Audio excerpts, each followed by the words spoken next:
j'ai commencé un enseignement sur le livre des Éphésiens. Le livre des Éphésiens. Et j'ai fait l'introduction de ce livre. Nous sommes toujours dans l'esprit de la grâce. Mais il y a plusieurs approches de communiquer la parole. Alors, l'approche que nous avons adoptée, d'ici jusqu'à je ne sais pas quand on va finir le livre des Éphésiens, on appelle ça approche textuelle. Dis après moi, approche textuelle. Il y a plusieurs manières d'étudier la Bible et de prêcher. Il y a approche thématique. Qu'est-ce que ça veut dire? Le pasteur vient et prend un thème, comme la grâce. C'est un thème. Quand tu fais approche thématique, c'est le thème qui t'intéresse. Ça peut être la sanctification, ça peut être la prière. Dans ce sens-là, tu vas de Genèse à l'Apocalypse pour chercher où on parle de ton thème et tu développes ton message de ça. Mais cette approche, elle est un peu différente. C'est textuel. Ici, on prend un livre et nous avons choisi le livre des Éphésiens. On prend un livre et chaque moment, on voit verset par verset. Alors, ce que nous allons voir de ce livre, on va voir verset par verset. C'est une approche textuelle, c'est-à-dire texte par texte, verset par verset, ce que c'est dit. Et je veux que, une fois par semaine, dans chaque famille, qu'il y ait un temps de partage sur Éphésiens. Et on va aussi mémoriser tout le livre des Éphésiens. Dis Amen. Mais une fois, chaque semaine, un verset. Est-ce que vous voyez? C'est possible. Nous sommes en Éphésiens chapitre 1. Chapitre 1. Les deux premiers versets. Nous allons les lire ensemble à haute voix, même étant assis. On y va. Paul, apôtre de Jésus-Christ, par la volonté de Dieu, aux saints qui sont à Éphèse et aux fidèles en Jésus-Christ. Que la grâce et la paix vous soient données de la part de Dieu, notre Père, et du Seigneur Jésus-Christ. Oh, merci. On y va encore. Paul, l'apôtre de Jésus-Christ, par la volonté de Dieu, aux saints qui sont à Éphèse et aux fidèles en Jésus-Christ. Que la grâce et la paix vous soient données de la part de Dieu, notre Père, et du Seigneur Jésus-Christ. Alors, à partir de ce passage-là, comme je dis, on fait une étude textuelle. Ça te permet, quand tu lis la Bible, là, de prendre, faire attention. À partir de ce passage-là, tu vois 4 choses que j'appelle 4 doubles. La première chose, c'est la double source de l'autorité apostolique de Paul. La double source de l'autorité apostolique de Paul. Verset 1, première partie. On dit Paul, il est apôtre de Jésus-Christ. Ça, c'est la première source. La deuxième source, il est apôtre par la volonté de Dieu. Voici la double source de l'autorité apostolique de Paul. La deuxième chose, c'est la double description des croyants. Verset, chapitre 1, la deuxième partie du chapitre 1, la double description des croyants. Comment Paul décrit des croyants? On y va ensemble. Les croyants sont des saints, n'est-ce pas? Et ils sont aussi des fidèles. Il faut noter ça. On va toucher le saint aujourd'hui. Mercredi prochain, je vais toucher les fidèles. La troisième chose, c'est chapitre 2, le verset 1. C'est la double bénédiction des croyants. La double bénédiction que Paul libère sur nos vies. Quelles sont ces bénédictions? C'est la grâce et la paix. Nous allons voir aussi qu'est-ce que c'est que la grâce, qu'est-ce que c'est la paix dans ce contexte. La grâce et la paix vous soient données. Et la dernière chose qu'il faut voir, c'est la double source de cette bénédiction. La double source. Quelle est la double source? La bénédiction là vient de la part de qui? Dieu notre Père et du Seigneur Jésus-Christ. Alors nous voyons la double source de l'autorité apostolique de Paul. On a vu ça mercredi passé. Aujourd'hui nous voyons la double description des croyants. Paul s'adresse aux croyants comme étant saints et fidèles. Nous voyons saints aujourd'hui. Mercredi prochain, je vais toucher fidèle. Qu'est-ce que ça veut dire si on dit tu es fidèle? Nous avons aussi vu la double bénédiction que l'apôtre Paul libère sur la vie des croyants. Que la grâce et la paix vous soient données. Et cette grâce et cette paix-là aussi ont double source. Ça veut dire la double source de la bénédiction. C'est de la part de Dieu, notre Père, et de la part de Jésus-Christ. Maintenant, on touche les saints.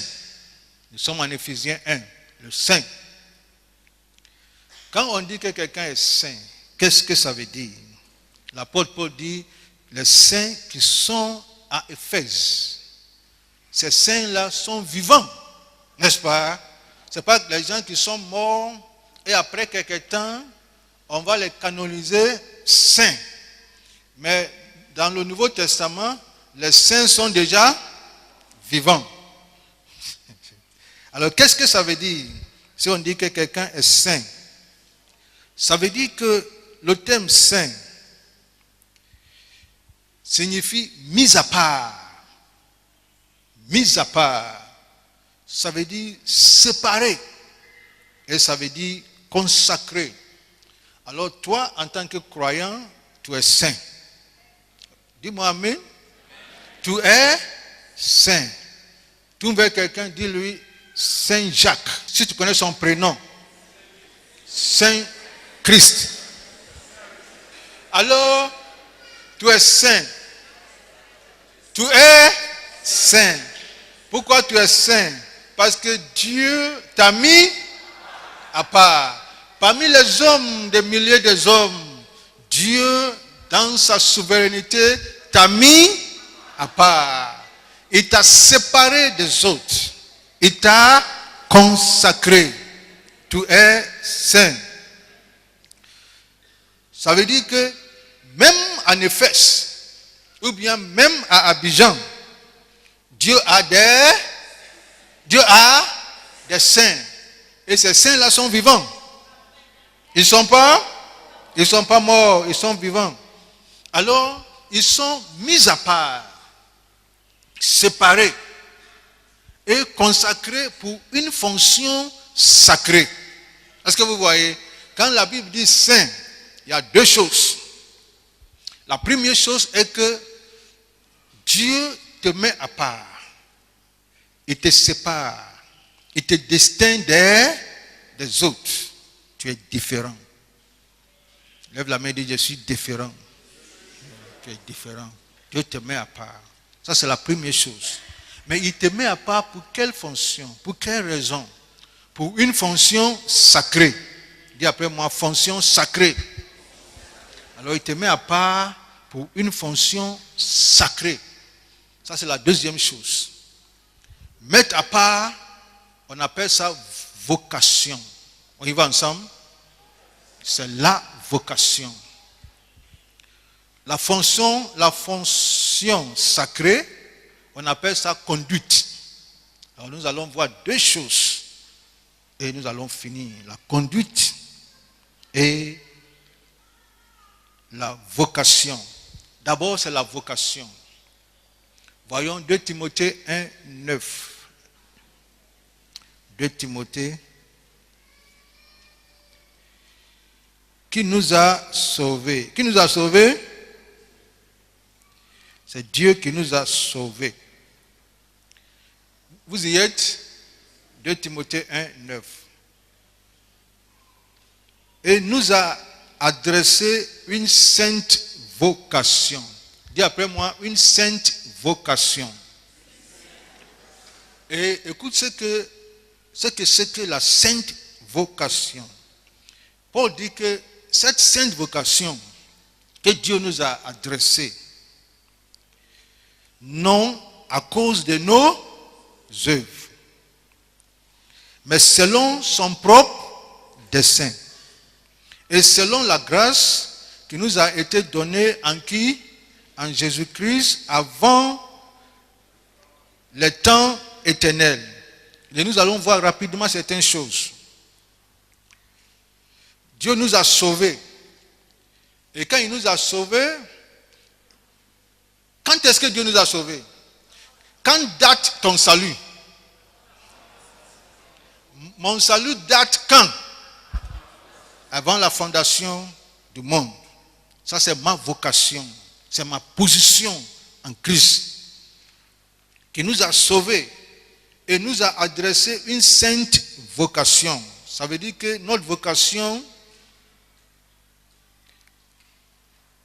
est notre position en Christ. Notre vocation, elle est sainte.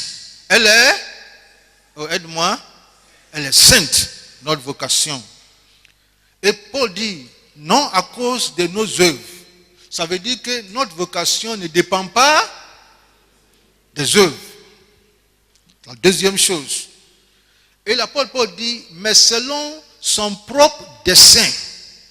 Ça veut dire que notre vocation émane du dessein propre de qui? De Dieu. Quand on parle du dessein de Dieu, c'est la décision unilatérale de Dieu. Sa souveraineté, son plan. Il t'a mis à part. Selon par une vocation sainte. Et la Bible dit, et selon la grâce qui nous a été donnée en Jésus-Christ. Ça veut dire que notre vocation est basée sur la grâce de Dieu en qui? En Jésus-Christ. Et dernièrement, Paul dit, cette vocation sainte existe avant les temps éternels. Avant les temps éternels. Alors, la vocation que Dieu t'a adressée, Dieu t'avait adressé cette vocation quand? Avant les temps éternels. D'où l'expression parfois, avant la fondation du monde. Où étais-tu? Tu étais où? Non, réponds-moi. Tu étais où? Tu n'existais pas. Ça, c'est le salut de la perspective divine. Dans la perspective divine, le salut commence quand? Avant la fondation du monde. Dans la perspective divine, quand est-ce que l'agneau a été immolé? Avant la fondation du monde. Quand est-ce que tu as été sauvé? Avant la fondation du monde. Ça, c'est la perspective divine du salut. La perspective humaine. Le salut commence quand? C'est à la croix. Est-ce que vous voyez? C'est à la croix. Raison pour laquelle, quand tu fais évangélisation, tu es dans le programme. Tu es dans le programme de Dieu.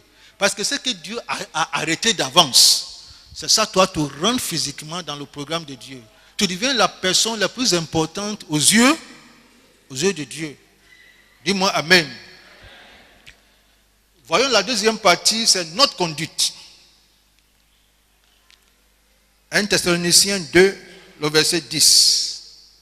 1 Thessaloniciens 2, le verset 10. Notre conduite.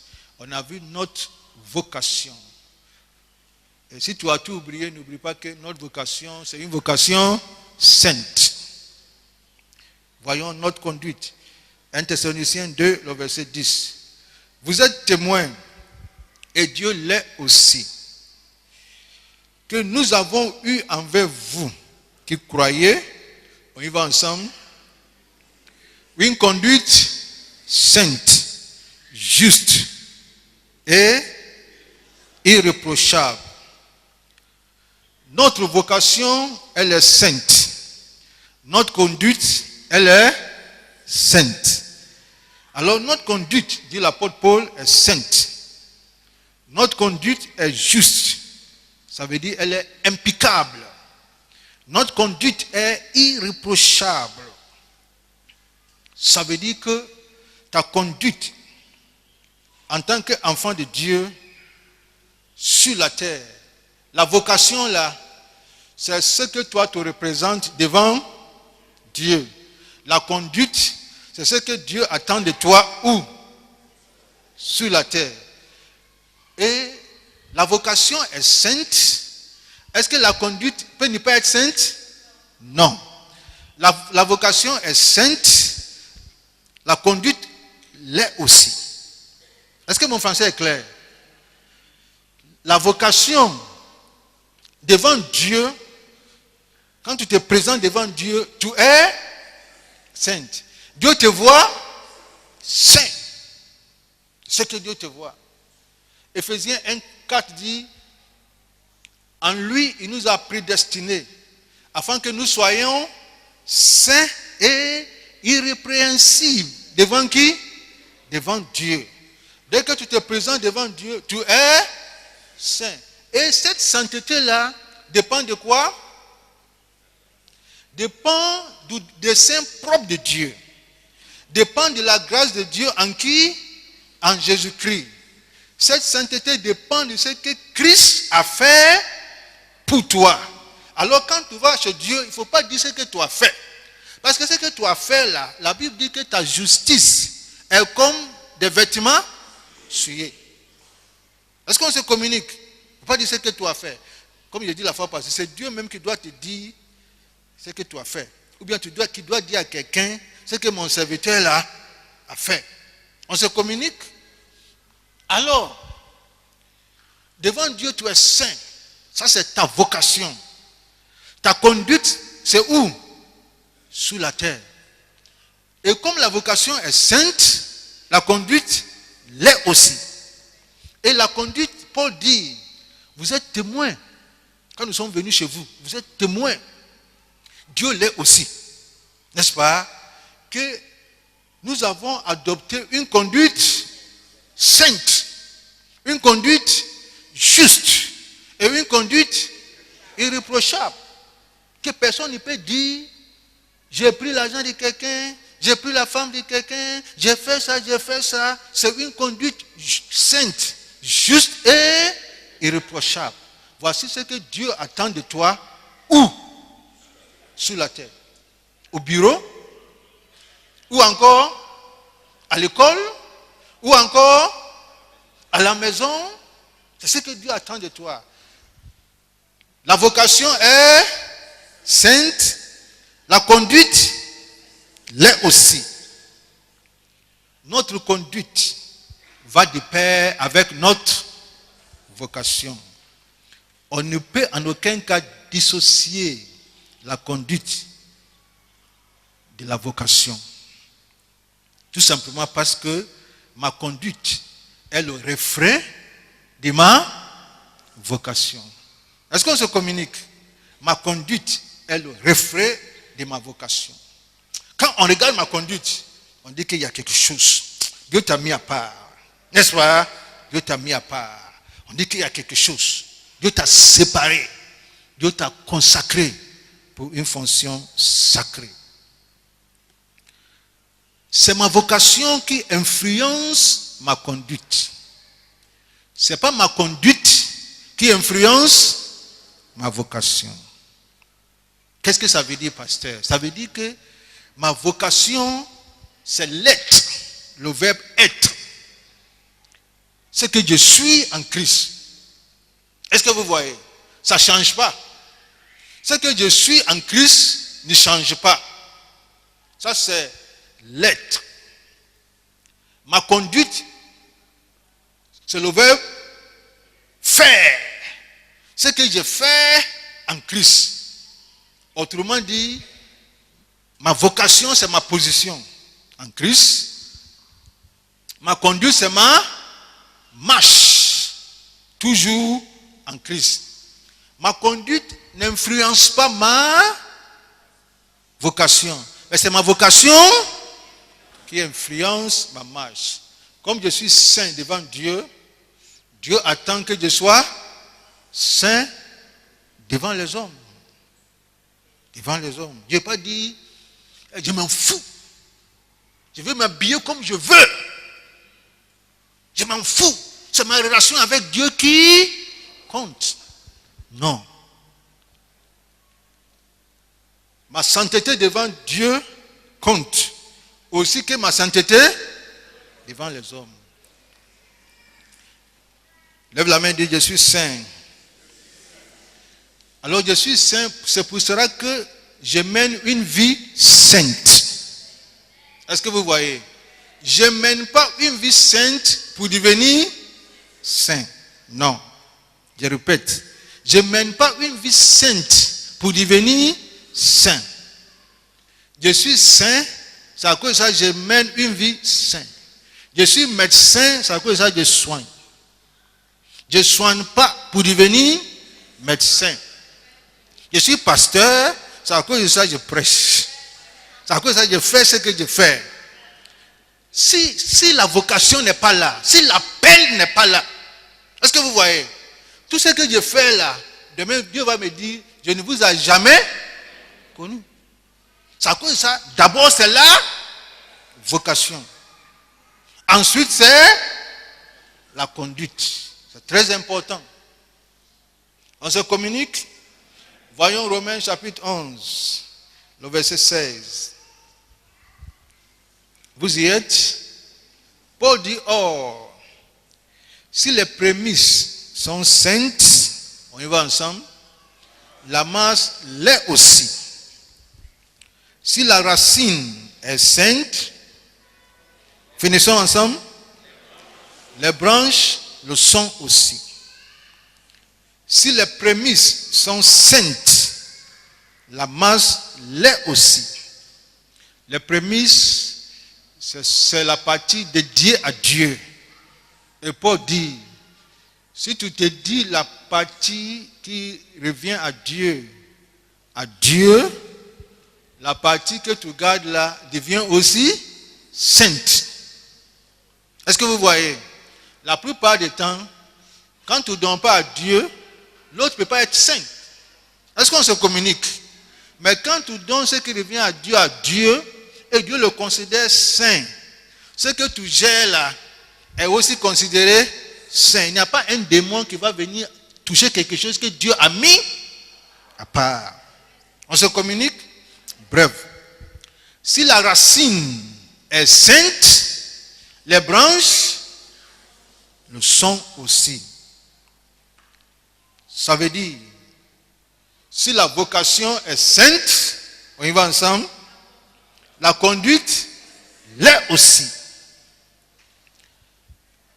La vocation ne peut pas être sainte et la conduite bizarre. Ça ne ressemble même pas à un chrétien. Ça veut dire qu'il y a un point d'interrogation au niveau de la vocation. Au niveau de la vocation, on doit vérifier. Mais si la vocation est sainte, il y a une réflexion sur la terre. Écoutez ce que l'apôtre Paul dit en Éphésiens 4, le verset 1. Est-ce qu'on se suit un peu? Éphésiens 4, le verset 1. L'apôtre Paul dit, je vous exhorte donc, moi le prisonnier dans le Seigneur, à marcher, aide-moi, d'une manière digne de la vocation qui vous a été adressée. Alors, nous marchons digne de la vocation qui nous a été adressée. La vocation est sainte, la conduite l'est aussi. C'est à cause de ça, quand tu écoutes Paul, Paul dit, je ne pense pas l'avoir saisi, mais je fais une chose. Oubliant ce qui est en arrière et me portant vers ce qui est en avant. Paul dit, je cours vers le but. Mais quel est le but? Je suis en train de lire Philippiens 3, 13. Je cours vers le but pour remporter le prix de la vocation céleste de Dieu en Jésus-Christ. Je cours pour remporter le prix de la vocation. Je cours vers le but. On se regarde. Il y a un but, n'est-ce pas? En français, on peut appeler ça l'idéal. Ça c'est l'idéal. L'idéal, c'est ma vocation sainte. Paul dit, je cours vers le but. Ça veut dire qu'aujourd'hui, nous tous, nous courons. Mais comme on court, on ne peut pas nous tous être au même niveau. Certains sont un peu près du but. Certains aussi sont... Mais on est en train de courir. C'est à cause de ça on doit aider les uns les autres. Celui qui est derrière, on doit l'aider. Parce que nous tous, nous courons vers le but. Et le but là qui est la vocation céleste. C'est l'idéal. Et nous courons. Nous faisons tout pour nous approcher vers l'idéal. À un moment donné, la vocation et la conduite, on ne voit pas de différence. Est-ce que vous voyez? Dis, ça me concerne. Mais on court. On court. Toujours on court. Il faut courir. Il faut avancer. Il ne faut pas dire, c'est ma faiblesse. Tout le monde a faiblesse. Mais que faire par rapport à ta faiblesse? C'est ça qui est important. Paul dit, je cours. Alors, courir vers le but, c'est de mener une vie digne de notre vocation. Je reprends, la vocation est sainte. La conduite l'est aussi. La vocation correspond, la conduite terrestre correspond à ma vocation céleste. Je suis saint. Dis à ton frère, je suis saint. C'est une position absolue devant Dieu. C'est ma vocation. Je mène une vie sainte. Ça veut dire, je suis saint. C'est ma conduite. C'est ma marche. Ma marche là, comme je vous ai dit la fois passée, ça touche tout ce que je fais sur la terre. Mon foyer. Il faut que ma femme, mon mari me voient saint. Ah, le gars là, il est saint. On peut lui faire confiance. À toi les meilleurs fruits, disons dit que montagne.